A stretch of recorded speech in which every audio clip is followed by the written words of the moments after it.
வணக்கம் and welcome to cinema matrix. இந்த வீடியோல எத பத்தி பார்க்க போறோம் அப்படின்னா, திவாகர் மூஞ்சில இந்த அளவுக்கு ஒரு ஒளி தெரியறதுக்கான காரணம் யாருன்னு பார்த்தீங்கன்னா, அரோரா அண்ட் தென் ரம்யா அப்படின்னு சொல்லலாம். ஸோ என்ன நடந்தது வீட்டுக்குள்ள அப்படின்றத டீட்டெயிலா இந்த வீடியோல பார்க்கலாம். அதுக்கு முன்னாடி நம்மளோட சேனலை நீங்க சப்ஸ்கிரைப் பண்ணாம இருந்தீங்கன்னா, சப்ஸ்கிரைப் பண்ணி சப்போர்ட் பண்ணுங்க. ஸோ திவாகர் வந்து பார்த்தீங்கன்னா, சோஃபால உட்கார்ந்துட்டு இருக்காங்க. பக்கத்துல வந்து பார்த்தீங்கன்னா, இவரு யாரு எஃப்ஜே உட்கார்ந்துட்டு இருக்காரு. So Arora and then Ramya வந்து பார்த்தீங்க அப்படின்னா, திவாகர் கூட சும்மா விளையாடிட்டு இருக்காங்க. ஸோ அப்ப என்ன ஆகுதுன்னு பார்த்தீங்க அப்படின்னா, சரி திவாகர் கண்ண மூடுங்க அப்படின்ற மாரி சொல்றாங்க. அரோரா கண்ண மூடுனதுக்கு அப்புறம் வந்து பார்த்தீங்கன்னா, சரி நான் உங்க கன்னத்துல முத்தம் குடுக்குறேன் அப்படின்ற மாரி கிட்ட வராங்க. கிட்ட வந்ததுக்கப்புறம் ஒரு பிராங்க் வந்து ஒண்ணு நடக்குது. என்னன்னு பார்த்தீங்க அப்படின்னா, எஃப்ஜே வந்து ஆக்சுவலா முத்தம் குடுக்குறாரு. பட் அரோரா குடுத்த மாரி வந்து கண்ண மூட சொல்லி அந்த மாரி ஒரு இது சீன் கிரியேட் பண்றாங்க. உடனே வந்து எஃப்ஜே குடுத்துட்டு இவங்க இப்படி எழுறாங்க. திவாகர் சார் கண்ண திறக்கிறாரு. "குடுத்துட்டியாப்பா?" அப்படின்ற மாரி. "பாரு லிப்ஸ்டிக்லாம் இருக்கு பாரு. லிப்ஸ்டிக் போட்டதெல்லாம் அப்படியே இருக்கு.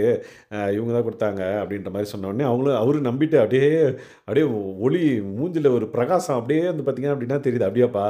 ரம்யா ரம்யா நீ கூட வா." அப்படின்ற மாரி அடுத்து "ரம்யா நீ வா." அப்படின்ற மாரி கண்ண மூடிட்டு அப்படியே நிக்கிறாரு. ஸோ ரம்யாவும் அதே மாரி வந்து பார்த்தீங்கன்னா, கிட்ட வராங்க. ஆனா எஃப்ஜேவ தான் குடுக்க சொல்றாங்க. ஸோ திரும்பவும் அவரு கண்ண திறந்து, "ஆமா நான் குடுத்தேன். லிப்ஸ்டிக் இல்லன்னு பார்க்குறீங்களா? நான் லிப்ஸ்டிக் போடல. அரோரா போட்டிருந்தா. அதனால தான் வந்து அவங்க குடுத்தப்ப லிப்ஸ்டிக் தெரிஞ்சது. நான் குடுத்தப்ப லிப்ஸ்டிக் தெரியல." அப்படின்ற மாரி அவரு வந்து எக்ஸ்பிளைன் பண்றாங்க. அதுக்கப்புறம் எல்லார்ட்டயும் வந்து பார்த்தீங்க அப்படின்னா சொல்றாங்க, "ஐய்யய்யோ! இந்த பாருங்க இப்படி நடந்துருச்சு."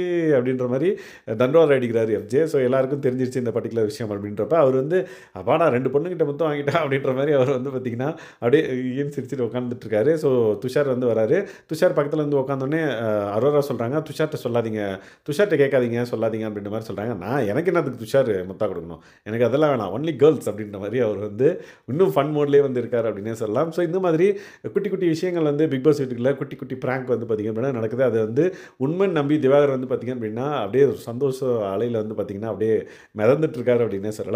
ஸோ இந்த மாதிரியான விஷயங்கள் பிக் பாஸ் வீட்டுக்குள்ள நெறைய நடந்துட்டு இருக்கு. அத பத்தி நீங்க தெரிஞ்சுக்கணும் அப்படின்னா, நம்மளோட சேனல சப்ஸ்கிரைப் பண்ணாம இருந்தீங்கன்னா, சப்ஸ்கிரைப் பண்ணி சப்போர்ட் பண்ணுங்க. Thanks guys. பாய்.